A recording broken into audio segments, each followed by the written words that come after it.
La prophétie, livre 2, Les deux mondes. Un roman autobiographique de Declan Reid. Avec les voix de Claudine Abdelkader et d'Alexandre Michalak. Avertissement. Ce livre audio contient des scènes érotiques explicites qui pourraient heurter la sensibilité de certaines personnes. L'écoute en est donc réservée à un public averti.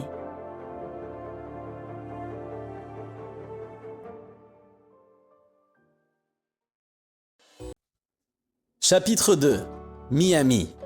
Nous avons passé une bonne partie de l'après-midi à lézarder au bord de la piscine, à parler de nous, de notre amour. L'opinion de la plupart des gens est qu'il est impossible que des sentiments sérieux s'installent dans un couple dès la première minute. C'est ignorer qu'un homme et une femme qui s'aiment peuvent être autre chose qu'un couple, autre chose et bien plus qu'un couple.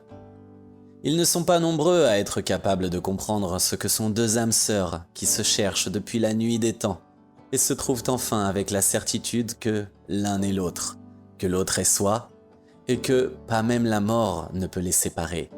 Ressentir au même instant ce que l'autre ressent, joie, bonheur, chagrin ou tristesse, pourrait paraître un handicap, un dysfonctionnement, la négation de l'ego. Justement, le paradoxe est que cette fusion quasi totale de deux êtres ne gomme en rien l'individualité de chacun et sa part de libre arbitre. De fait, les désaccords, et il y en a parfois d'importants, ne durent jamais bien longtemps. Ils sont même, grâce au dialogue permanent de deux esprits qui communient, le ciment d'une fusion chaque jour plus intense. Personne ne pourrait sans doute nous expliquer ce qui nous arrive et comment le gérer. Nous ne le pourrions pas nous-mêmes. C'est sans nul doute de cette alchimie qu'est venu ce besoin impérieux dont Nathalie a été la première à parler. Tout se dire, expliquer chaque instant de sa vie d'avant, afin que l'autre soit en nous, qu'il voie en nous, tout au fond de nous, au plus profond de notre âme, ne rien dissimuler. Nathalie me dit avoir été très troublée par ce besoin de tout dire, jusqu'aux moments les plus intimes, ce que l'on garde d'ordinaire bien caché au fond de son jardin secret. Elle a d'abord eu peur de cette envie irrépressible d'exhiber son cœur, son âme, son corps, et lorsqu'elle y a cédé, la joie et la jouissance de sentir que je voyais tout d'elle ont été intenses. Elle me rappelle avec un petit sourire mi-timide, mi-coquin, notre première nuit à Barbizon. Jamais, pour aucun homme, je n'ai ainsi exhibé mon corps et mon cœur sans retenue, sans aucune pudeur. Alors tes sourires, tes caresses, nos orgasmes, la joie de m'endormir et de me réveiller entre tes bras ont été des moments de pure magie. Nous sommes assis sur le bord de la piscine, les pieds dans l'eau. Je lui dis ressentir ce même besoin. Je te raconterai tout ce qu'a été ma vie avant la rue d'Onou, sans omettre les moments les plus sombres, ceux que je voudrais cacher tant ils me font encore mal. Je sais qu'avec toi, je n'ai rien à craindre, que tu ne jugeras pas. La seule chose qui me retiendrait de t'en parler est de savoir que tu ressentiras aussi cette souffrance. Elle m'embrasse tendrement, comme pour me rassurer. Avec tes peines et tes souffrances, je partagerai aussi tes joies, les merveilles de cette Afrique qui t'a façonné, faisant de toi ce personnage atypique, doux et sauvage à la fois. J'aimerais aussi que l'on partage nos moments coquins. Tu te souviens du récit que tu m'avais fait de ta première fois alors que tu avais 15 ans? D'accord, j'avais d'abord dû t'arracher les détails, mais lorsque tu t'étais laissé aller, ça avait été très émouvant et terriblement excitant. Au point d'ailleurs de t'avoir demandé de m'initier. Tu as un don pour dire ces choses et je sens que la prochaine fois, ce sera encore plus poétique. Elle rit. Et moi, en échange, je serai tout aussi poétique pour te raconter chacune de mes rencontres, tant celles du saphir que les autres. Les autres? Je croyais que... C'est une surprise. J'ai droit à son petit regard en coin. J'espère que tu ne te demandes pas si je suis une cochonne infréquentable. La réplique était prévisible. Oh, je ne me le demande pas, j'en suis certain. Elle a des réflexes foudroyants. You monster! I'm going drown you! Avant même que j'aie pu réagir, je me retrouve projeté dans la piscine par une tornade blonde. Lorsque nous émergeons, ses grands yeux bleus sont chargés de tendresse et de beaucoup d'autres choses. Tout compte fait, je crois que je ne vais pas te noyer. Je ne désespère pas de faire de toi un petit cochon accompli. Là, son regard vire à l'invitation aux derniers outrages. Tu verras, on y prend vite goût. Le baiser qui suit est d'autant plus torride que ses mains s'égarent sous la ceinture de mon maillot. La lueur qu'elle voit passer dans mes yeux lui dit tout ce que son geste a d'imprudent. Du calme, gentleman. Inès est certainement encore là, et je ne voudrais pas finir de ruiner ma réputation. L'instant d'après, assagi et séché, nous sommes confortablement allongés sur nos transats. Elle pense nécessaire de préciser un point. Pour revenir sur la conversation que nous avions tout à l'heure, j'en exclurai tout de même 2 choses. Ah, et quoi donc? Tout ce qui concerne l'intimité de ta vie conjugale, elle n'appartient pas qu'à toi, elle appartient aussi à la mère de tes enfants, et je ne supporterai pas de violer son intimité. Ce serait lui manquer de respect, et je suis certaine que c'est une femme respectable, sinon, avec ce que vous vivez, tu ne serais pas encore avec elle au bout de tant d'années. De la même façon, je ne parlerai jamais des détails de ma vie avec celui qui a été mon mari. Non parce qu'il est un homme respectable, tant s'en faut, mais parce qu'il est le père de Peter. Elle a un petit sourire triste.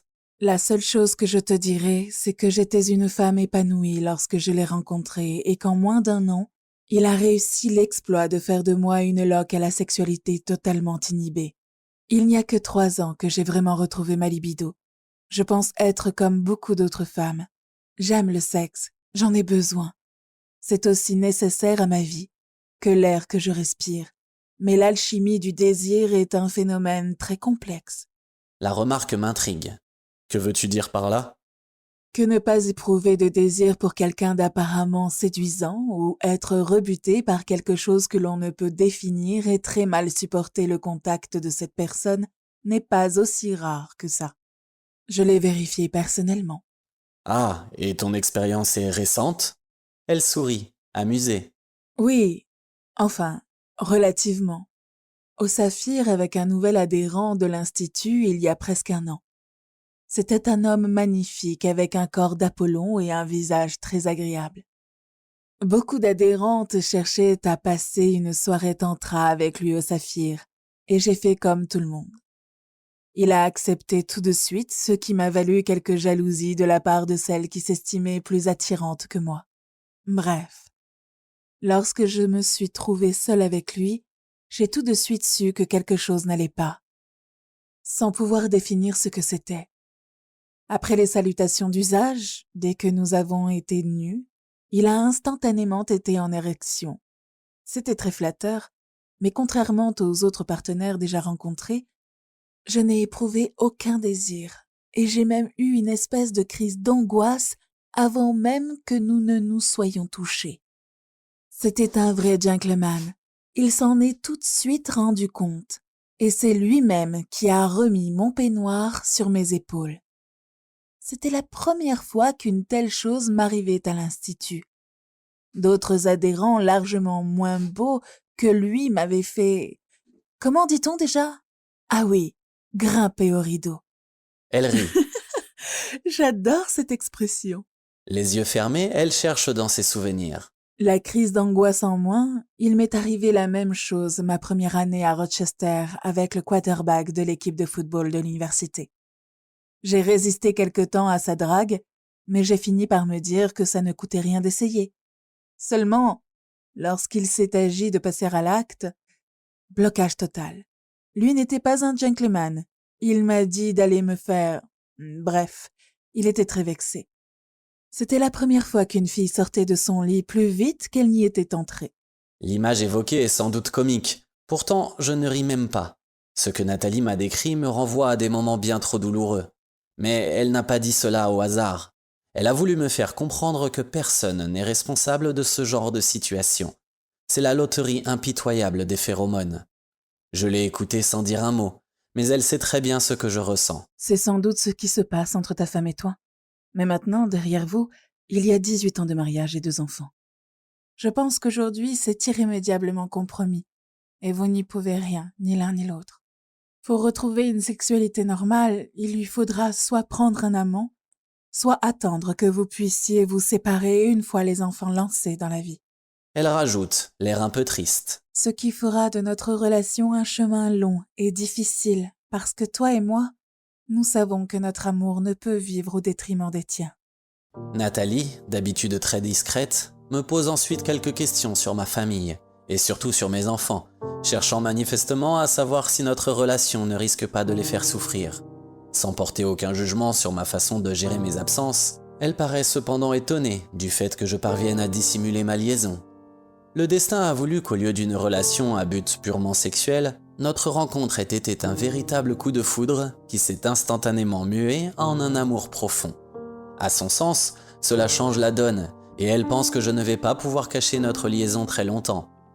Ma réponse ne semble pas la rassurer. Je lui explique que chez moi, ma femme, et mes enfants encore bien davantage, se moquent de savoir où je vais et quand je pars. Je n'ai jamais réussi à accepter cette sourde hostilité, tellement palpable, chaque fois que je rentre, et surtout leur soulagement évident lorsque j'annonce un nouveau départ. Je suis certain qu'à chaque fois, ils comptent les jours où le taxi qui va me conduire à l'aéroport les libérera de ma présence. Nathalie m'écoute attentivement. Je vois bien qu'elle a les larmes aux yeux, surtout lorsque je souligne qu'en plus de ma frustration sexuelle, je vis aussi cette souffrance-là. Chaque fois, les tentatives de discussion avec ma femme se soldent par la même conclusion. Tu n'as qu'à changer de travail et rester à la maison, tu verras que tout s'arrangera. Qu'entend-elle par tout ? Elle qui refuse de voir que si je me suis jeté dans ce travail à corps perdu, c'est pour ne pas devenir fou. Elle ne sait pas à quel point, au début, la douleur était atroce lorsque venait le moment du départ. L'angoisse de devoir quitter ma maison, ma femme et mes enfants, et les nuits de solitude passées à pleurer loin des miens. Elle n'imagine même pas la volonté surhumaine qu'il m'a fallu pour ne pas tout plaquer et retrouver le cocon rassurant du foyer.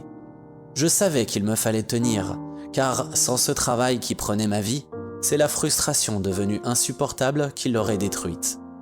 Elle ignore le nombre incalculable de fois où, comme un collégien, je me suis soulagé tout seul pour ne pas l'importuner par mon désir, et surtout pour ne pas pleurer sur une étreinte dont ma partenaire attendait la fin avec résignation.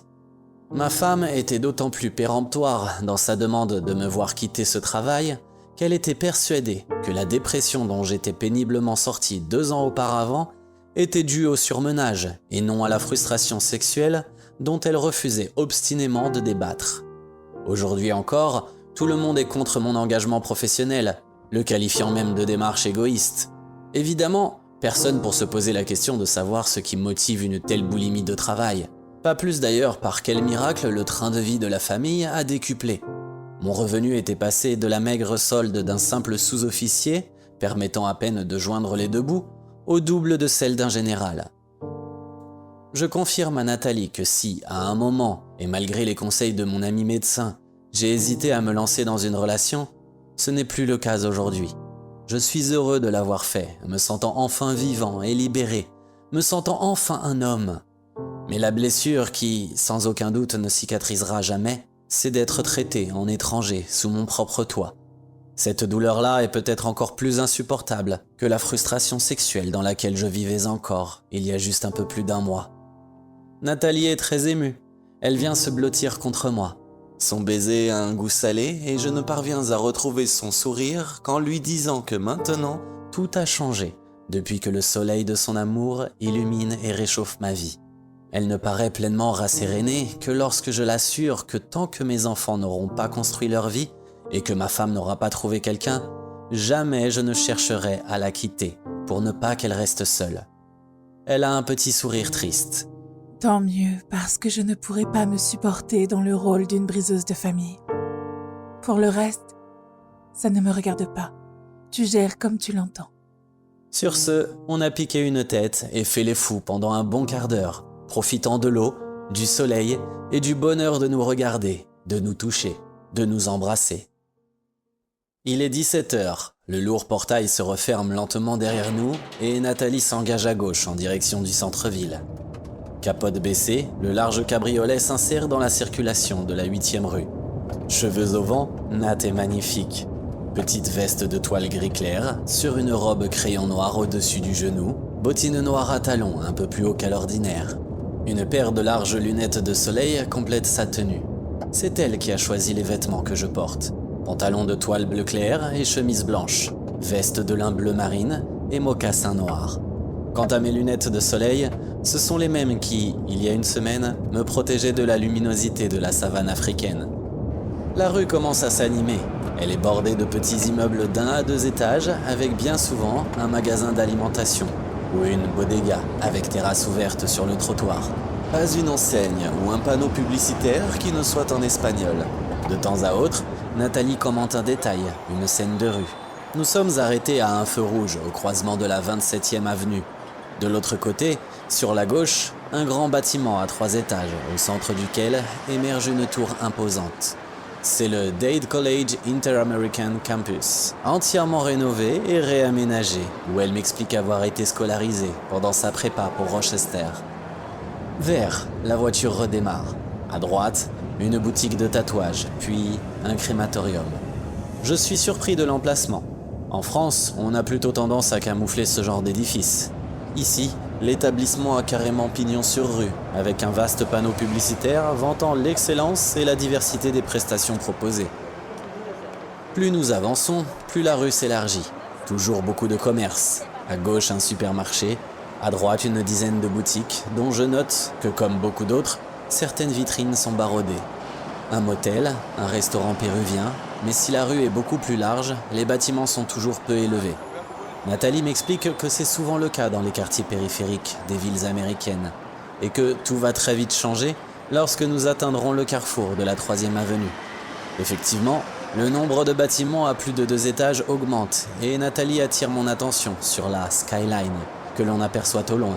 C'est downtown, le centre-ville. Nous passons sous un double viaduc, et là, d'un seul coup, c'est comme si l'on changeait de planète par un coup de baguette magique. Nous venons de quitter Little Havana. Nathalie, attentive à la circulation, ne semble même pas chercher sa route. Il est vrai qu'elle est ici chez elle, et que ses tours et ses rues lui sont familières depuis l'enfance.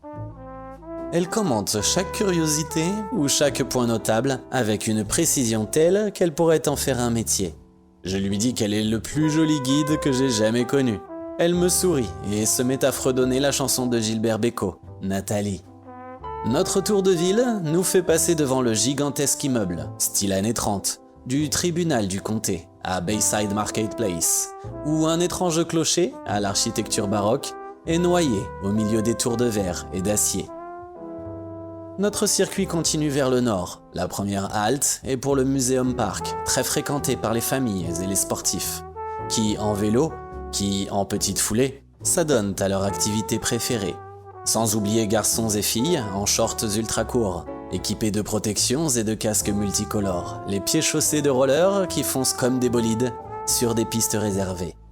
À l'entrée du parc, l'inévitable food truck distribuant hot dogs, donuts et je ne sais quels autres concentrés lipidiques et caloriques. Nathalie, pendue à mon bras, nous marchons pendant 20 bonnes minutes dans des allées fleuries, bordées de palmiers et de cocotiers.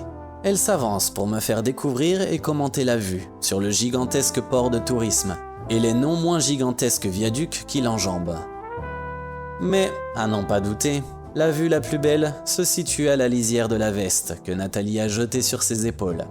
Avec cette robe très ajustée, chacun de ses mouvements fait jouer la musculature de ses hanches et du bas de son dos. Le tissu stretch sert d'écrin à la plus belle chute de rein qu'il est possible d'imaginer. Je croise son regard. Il pourrait être ironique, il n'est que tendresse.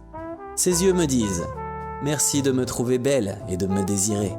Elle rit et, me mordillant l'oreille, murmure. J'adore quand tu me regardes comme ça. J'ai l'impression d'être revenu, redounou. Sauf qu'il faisait un peu plus froid, et qu'outre ton manteau, je suppose que tu portais aussi des sous-vêtements, ce qui ne semble pas être le cas aujourd'hui. Elle s'arrête, me dévisage, sourcils froncés, avec ce faux air courroucé que j'adore. Avec ce genre de robe, il est impossible de porter une culotte. Ça se verrait trop. Tu veux dire que si cette robe craquait... Je serai toute nue et immédiatement interpellée pour attentat à la pudeur. Elle rit beaucoup de mon air perplexe qui trahit mon inquiétude quant aux conséquences d'une couture rendant l'âme et l'exposant aux regards indignés des passants. Non, ce n'est pas vrai. Je te fais marcher. J'ai un string. La seconde d'après, nous sommes pris d'un fou rire qui attire sur nous quelques regards. Comme en plus nous parlons français et que le fou rire est contagieux, nous ajoutons l'amusement à la curiosité. De retour à la voiture, Nathalie me dit encore combien elle est heureuse d'être là, dans sa ville, avec l'amour de sa vie. Son sourire et ses fossettes en témoignent. Elle précise. Même si nous ne nous étions connus qu'une nuit, ou même une seule heure, tu serais l'amour de ma vie. Je la prends dans mes bras. Merci Nat, merci pour toute cette joie que tu me donnes. Nous redémarrons, et par le viaduc qui rejoint Watson Island et South Beach, nous roulons jusqu'à South Point Park. Là aussi, le panorama est magnifique, et la vue sur l'océan vers lequel nous marchons, après nous être garés, est tout simplement grandiose. Devant, l'immensité bleue, et derrière nous, toute la skyline, avec en arrière-plan le soleil qui commence à descendre. Avant de quitter la voiture, Nathalie, en américaine pratique, a troqué ses bottines contre une solide paire de Converse. Il y a, si je ne m'abuse, de la marche dans l'air. Avec ma grande perspicacité, j'ai vu juste. Nathalie nous entraîne jusqu'à l'extrémité du pier, ce qui, aller-retour, fait un sacré bout de chemin. C'est une magnifique promenade avec, au bout de la jetée, l'océan sur plus de 180 degrés, l'odeur iodée de l'air chargée de sel et d'embrun. Ce n'est pas trop recommandé pour la coiffure des dames, mais la crinière de Nat semble capable d'essuyer toutes les tempêtes. Ce n'est pas une petite brise et quelques embruns qui vont l'inquiéter. Sur notre droite, vers le sud, de l'autre côté du chenal, Fisher Island.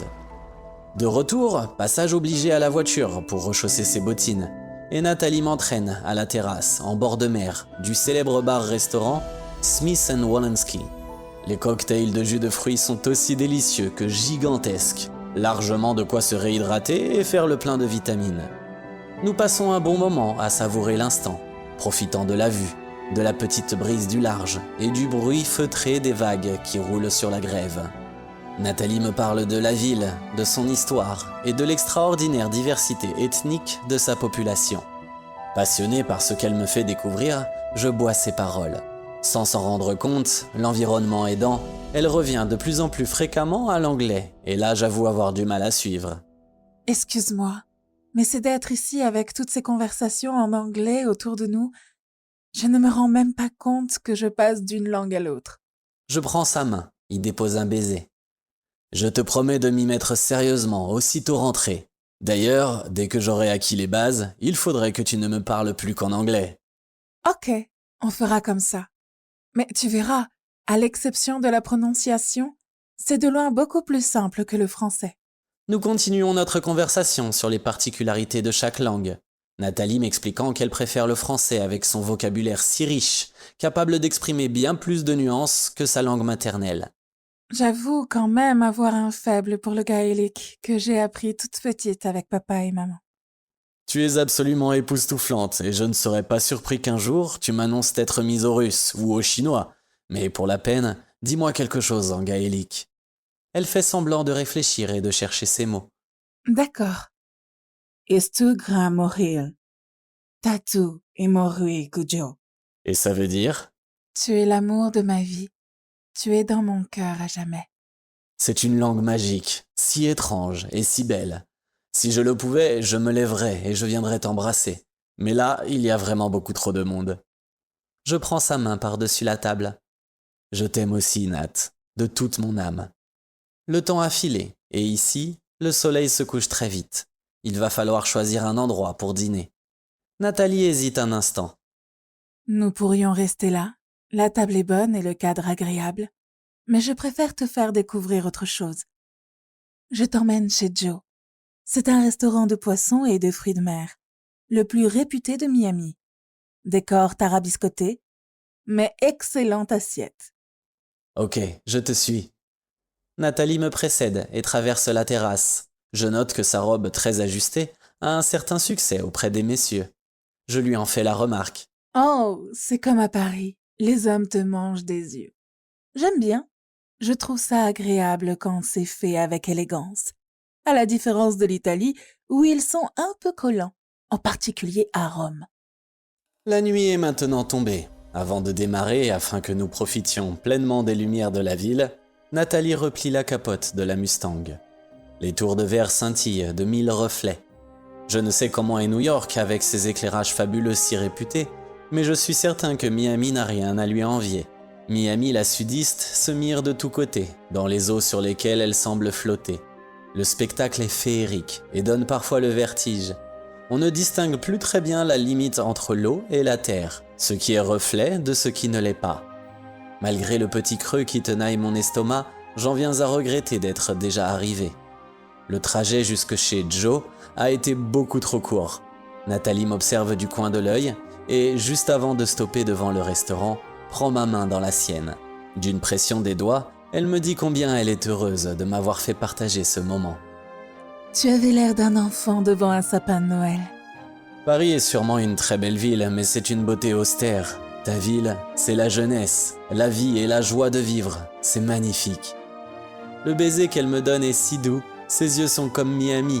Ils scintillent de 1000 lumières et jamais les 2 fossettes qui encadrent son sourire n'ont été aussi craquantes. Elle confie le cabriolet à un voiturier et, veste jetée sur les épaules, d'un pas décidé, elle m'entraîne vers la grande entrée du restaurant, gardée par 2 cerbères aussi impressionnants par leur carrure que par leur costume noir. Le plus jeune nous ouvre la porte. Nous entrons dans un décor de folie, semblant être sorti tout droit de l'imagination d'un Dali matiné de facteur cheval. Avec ses colonnades torsadées, ses fresques multicolores, ses lustres dorés, ses chaises à haut dossier habillées de velours pourpre et ses multiples petites salles, le restaurant Joe n'a certainement pas son équivalent dans le monde. Nathalie s'amuse beaucoup de mon étonnement. La cuisine est aussi folle que le décor, qui va d'ailleurs changer. Il doit fermer pour travaux sous quinzaine. L'hôtesse d'accueil confie le couple qui nous précède à une charmante serveuse court-vêtue et revient vers nous, toute souriante. Nathalie me glisse. Ne t'inquiète pas. Par précaution, j'ai réservé depuis ce matin. On devrait avoir une table tranquille. Suivant notre hôtesse au tailleur strict, si ce n'était la mini-jupe, nous traversons la salle principale sur laquelle les cuisines donnent directement, avec en devanture, sur des présentoirs réfrigérés, un assortiment de poissons et de crustacés à donner le tournis. Sols, bars, rougets, turbots, mérous et autres populations à nageoires disputent la vedette aux palourdes, huîtres, moules et crabes géants dont les pinces accommodées de 1000 façons sont les vedettes de la maison. On nous installe dans une petite alcôve de 3 tables avec vue sur une terrasse bondée à cette heure. La carte est impressionnante, en rapport direct avec le contenu pléthorique des présentoirs réfrigérés. Après un bref survol, je la referme et donne à Nathalie les pleins pouvoirs. Ne me demande pas ce que je veux, ce que tu choisiras sera parfait. Je crois que tu es la seule capable de te retrouver dans ce dédale culinaire. Et c'est vraiment parfait, à l'exception des quantités pantagruéliques servies à chaque plat, et dont nous laissons chaque fois la moitié, la cuisine de Joe est irréprochable. Le choix du vin ne pouvait qu'être excellent, et j'en complimente Nathalie, m'inquiétant tout de même de l'enthousiasme avec lequel elle y fait honneur. Je ne voudrais pas jouer les rabat-joie, et encore moins les pères fouettards, mais je crois avoir entendu dire qu'aux États-Unis, l'alcool au volant, c'est tolérance zéro. Le sourire de Nathalie est synchrone avec l'apparition d'un jeune homme très distingué et très typé latino, que je n'avais pas vu approcher. Elle semble le connaître, lui fait signe de se pencher, et lui murmure une phrase en espagnol, en lui tendant un ticket et une enveloppe qu'elle vient d'extraire de sa pochette. « Bien madame, si vous avez besoin que je vienne vous chercher, n'hésitez pas à m'appeler. » Un bref signe de tête et il s'éloigne. J'avoue ne pas très bien comprendre. Si je ne m'abuse, tu viens de donner à ce jeune homme les papiers de la Mustang et le ticket du voiturier. Elle repose sa pochette et me prend la main. Comme tu l'as justement fait remarquer, ici l'alcool au volant, c'est tolérance zéro. J'ai donc fait récupérer la voiture par le fils de Fernando. Je l'ai appelé tout à l'heure depuis la cabine des toilettes quand nous étions chez Smith et Walensky. Désolée, j'aurais dû t'en parler, mais j'ai agi par automatisme. C'est toujours comme ça que je m'organise quand je sors le soir lorsque je viens à Miami. Pour la suite, j'ai prévu une voiture avec chauffeur. Elle rajoute dans un rire. Donc on peut boire sans s'inquiéter, mais raisonnablement quand même. Ah, eh bien, à ta santé. C'eût été dommage de s'en priver, ce vin est excellent. Je prends un air détaché. Peut-on savoir quelle est la prochaine étape? Nathalie trinque avec moi. Ça, c'est une surprise. Mais pour notre séjour, j'ai prévu de faire le même circuit que pendant mes vacances de célibataire. Ce sera une façon de te raconter, in situ, ces moments de ma vie. J'essaierai de te faire vivre les nuits de Miami comme je les ai vécues chaque fois que je suis venue toute seule. Pendant tout le dîner, Nathalie est gaie comme un pinson. Ce n'est pas le vin, enfin, pas que, qui la rend si heureuse. C'est tout simplement la joie de partager chacun de ces instants avec moi. Ses rires sont un vrai bonheur. Aussi sensible soit-elle, et peut-être justement parce qu'elle l'est, Nathalie est la joie de vivre incarnée.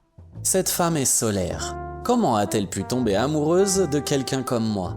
Sensible, certes je le suis, et sans doute plus que de raison, mais je ne suis pas ce que l'on peut appeler solaire. Le côté Pluton me conviendrait mieux.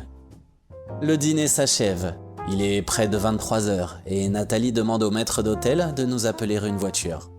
Blottis l'un contre l'autre, sur la banquette d'une superbe limousine blanche, et nous mangeant de bisous, nous nous laissons porter vers l'adresse que Nathalie a donnée au chauffeur, tandis qu'il nous tenait la portière.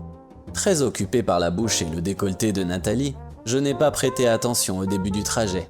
Lorsque nous reprenons notre souffle, la limousine roule au pas sur Ocean Drive, vers le nord. L'avenue est magnifique et noire de monde. À gauche, de très beaux hôtels, nightclubs et cafés.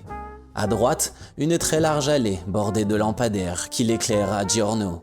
Des cocotiers, des palmiers et des bacs à fleurs la décorent tout du long et forment une nette séparation entre l'avenue et la plage. Nous roulons pendant un bon quart d'heure, ce qui me permet de vérifier que si Nathalie porte bien un string, c'est la robe et elle seule qui fait office de soutien-gorge. La limousine oblique à gauche et s'engage sur un pont. 500 mètres plus loin, nous retrouvons la terre ferme. Nous sommes sur une île, ce que me confirme Nathalie. Une centaine de mètres et la voiture stoppe devant l'entrée d'un bâtiment surmonté d'une large enseigne de néon pourpre, The Seven Roses. Descendu le premier, j'aide Nathalie à s'extraire de la confortable banquette où nous étions si bien que j'y aurais volontiers passé la nuit. Deux colosses à peine plus souriants et du même gabarit que ceux du restaurant montent la garde devant l'entrée.